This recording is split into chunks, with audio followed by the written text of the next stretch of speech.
All right, the NBA season starts in exactly 10 days from now, so what better time than right now to do my over-unders for the year. I'm not going to do every single one. I'm just going to go through my locks and maybe talk about a couple other ones. But before we do that, I got to say one thing. Are they? And you know what song he's singing? What song? Thank you, thank you, thank you, thank you. Yes, we just hit 5K. In my last video, I said I needed 100 subscribers in 14 days. You guys did it in 2 days. So thank you guys so much. Let's try to keep the momentum going. Over-unders. We're going to start with the Eastern Conference. Here's a list of them all. And I'm not going to go in any particular order besides this first one right here. The Milwaukee Bucks over 50.5 wins. And these are all courtesy of BetMGM, by the way. But 50.5 wins. Last year was the first time they were not at a 51 win pace. And I say win pace because the shortened year they won 46 games. So that was also the year they won the championship. So unless you're saying Mike Budenholzer was the reason for this, which would not be a bad take, right? He's a good coach.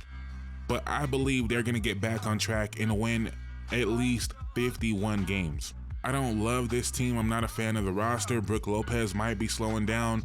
Chris Middleton injuries. Is Dame going to bounce back? A lot of questions there, but 51 wins. I feel like Giannis, if he stays healthy, can get you that damn near by himself. So we're going to go over on Milwaukee, 50.5 wins. My next lock. The Atlanta Hawks over 35.5 wins. Last year they won 36. The year before that they won 41, then 43, then 41 again. We know Trae Young can get you to 500. We know he's good enough to lead an offense, and I feel like the defense on this team is going to be pretty good with Dyson Daniels, Risha Shea, Jalen Johnson, Larry Nance, Okongwu, Capella. So my belief is Trae Young keeps them afloat on offense. They have enough defense, they have enough turnovers to really help that offense get jump started, and they could be a 500 team. That, again, 36 wins is what they have to get here. So I'm gonna lock that in. Atlanta Hawks over 35.5. And my only other lock in the Eastern Conference is the Indiana Pacers over 46.5 wins. They won 47 games last year. Pascal Siakam wasn't there the whole year. Tyrese Halliburton was playing hurt a lot of the year. And also, I love the fact that these guys have more defined roles now. Besides Benedict Mathurin, right? That's an interesting situation. How do you deal with that? How do you integrate him into the team when you got Nembhard, when you got McConnell? That's going to be a tricky one, but he's a good player. Adding more good players shouldn't hurt. But guys like Obi Toppin, who was kind of trying to find his role on this team, by the end of the year, he found his role on the team. Nesmith, obviously he was a starter, but he found like ways to really help the team offensively and more than just standing and shooting. He found out how to really implement himself onto the team. So I feel like they're going to keep it rolling. And when you really look at that starting lineup, it is a perfect fit as long as Nesmith can continue shooting the ball well. But Halliburton, Nembhard, Nesmith, Siakam, Miles Turner, that's a perfect five. So I'm going to lock it in over 46.5. Now some other lines here in the East that intrigue me. And fans of these teams, please do not take it personal, but you got to look at these three teams together. You got Pacers, you got Cavs, you got Magic. I feel like there's no way you're going over on all three of those teams. So for me, I would go under on the Magic. Again, it's nothing personal, but I would just go under on the Magic. I already went over on the Pacers. The Cavaliers is an interesting one because people are just talking about the Cavs like, man, they were so injured last year, as if the injuries were a big part of why they started playing well. They went 18-1 without Mobley and Garland. I'm a little bit skeptical on the Cavs. If the number was 50, I might go under, but 48.5, I'm going over on the Cavs.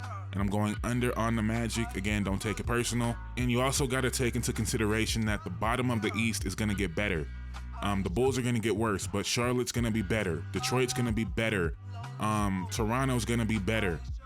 The Wizards are probably not, right? Brooklyn probably not, right? But we're expecting maybe some more wins from the Knicks, maybe some more wins from the Sixers, and more wins from those bottom feeder teams. So somebody in the middle has to drop a little bit. That's why I'm not touching Miami. That's why I would go under on the Magic. And, you know, yeah, that, again, nothing personal. Just trying to game it out in my head here. The Magic are going to be fine. They're going to be fine. All right, moving on to the West here. You guys see the numbers, and my first lock is going to be the Golden State Warriors over 43.5. I just believe that number is way too low. I feel like they could have put it at 45.5 and people still would have took the over. But 43.5, I'm gonna cash that in as a lock. Obviously you got Steph Curry, right? That's one thing. But I believe this is gonna be an elite defense. I just talked about this in a recent video, so I won't rehash it too much, but they have at least 6 guys that you would consider great to elite defenders. If Kevon Looney's in shape, I'm counting him, Draymond Green, Kyle Anderson, GP2, Andrew Wiggins, DeAnthony Melton. That's a crazy defensive, 6 right there. Then you got Pods, who led the NBA in charges. Then you got Trayce Jackson-Davis, who's a shot blocker. So I believe their defense is going to be great, and Steph Curry and Kuminga can really keep them afloat on offense. So to me, that's an easy 44 win. So that's one of the easiest ones for me. Warriors over 43.5. My second lock here would be the Pelicans over 46.5.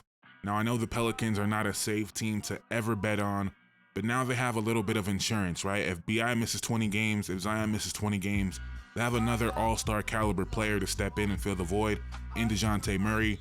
I believe the leaders in steals over the last 3 years are DeJounte Murray and Herb Jones. They are now on the same team. So this team is going to be a beast in transition. They're going to be a matchup nightmare, especially in the regular season. When we get to the playoffs and teams have time to really lock in and game plan, maybe they can find some weaknesses, right?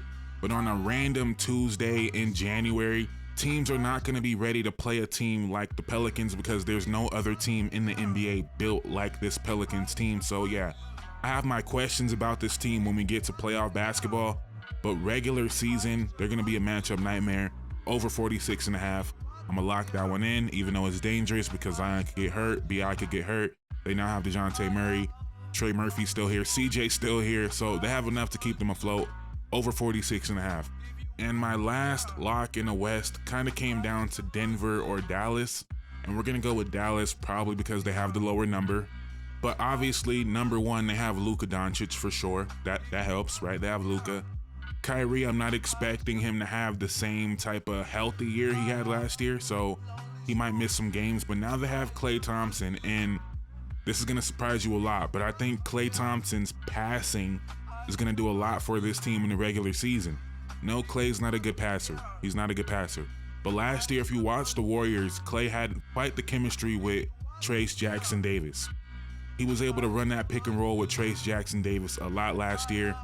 And the reason I'm really harping on that is because besides Luka and Kyrie, they don't really have a lot of playmaking on the roster. I'm assuming Spencer Dinwiddie's not going to get too many minutes. Jaden Hardy, maybe he can get to that level. But Klay Thompson's passing, if Kyrie's out, even when Kyrie's not out, Klay's passing with Lively and Gafford is going to be a staple in this offense. I know that's crazy to say about Klay Thompson, but that's something he really figured out last year. So that little thing right there gives me a little bit more confidence that this offense isn't really ever going to sputter if they have that two-man game with Klay and the bigs. Oh, and obviously Klay Thompson also may be the second greatest shooter of all time, but this roster, besides Klay, Luka, and Kyrie, and the bigs, obviously, you don't love the shooting, you don't love the playmaking. So if Klay can be that little bit of a secondary playmaker as well, this team should win 50 games. I love Najee Marshall as well, but I might be being a homer there. Yeah, I'm going to go over 49.5 for the Dallas Mavericks. Other lines that really intrigue me here, Lakers over. Again, I don't love the roster, but 43 is a pretty low number. So can the Lakers get the 44 wins? I think they can. The Rockets, I'm not touching that one. Just not sure how that's going to go. I kind of like the Suns over as well, but I can't keep giving everybody wins. Where do the losses come from? Earlier this summer, I would have said Grizzlies over. Now I'm going to go under.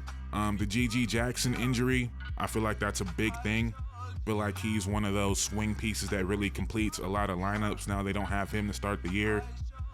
I kind of want to go under on the Thunder just because, are they really that much better than everybody else here? And if they can go under by, 2-3 games, that would give these other teams more wins as well. So I'd probably go under on the Thunder. Again, nothing personal. They're probably going to be great. They might win 56, 57. It wouldn't be surprising, obviously. That's why the line is there. But are they really 7 games better than the Mavericks? I'm not sure on that one. I would pick them to be the 1 seed, but I'm not sure I'm picking them to be the 1 seed by 4 games. But yeah, we're just talking now. My actual locks were Warriors over 43.5, Pelicans over 46.5, Dallas over 49.5. In the East, my locks were Hawks over 35.5, Pacers over 46.5, and Bucks over 50.5. Lock all those in, or I'm locking all those in. Don't follow me. If you're betting, don't follow me. That's just what I think. Let me know in the comments down below what your locks would be. And notice I didn't give any under locks. That's just kind of hard to do. You gotta have a little bit of a hater spirit in you to do that. Nah, that's just more difficult to predict in my opinion. It's easier to be optimistic, right? But let me know your locks in the comments down below. Again, thank you guys so much for getting me to 5K subscribers. Let's keep it going. Like, comment, subscribe. I'm out. Peace.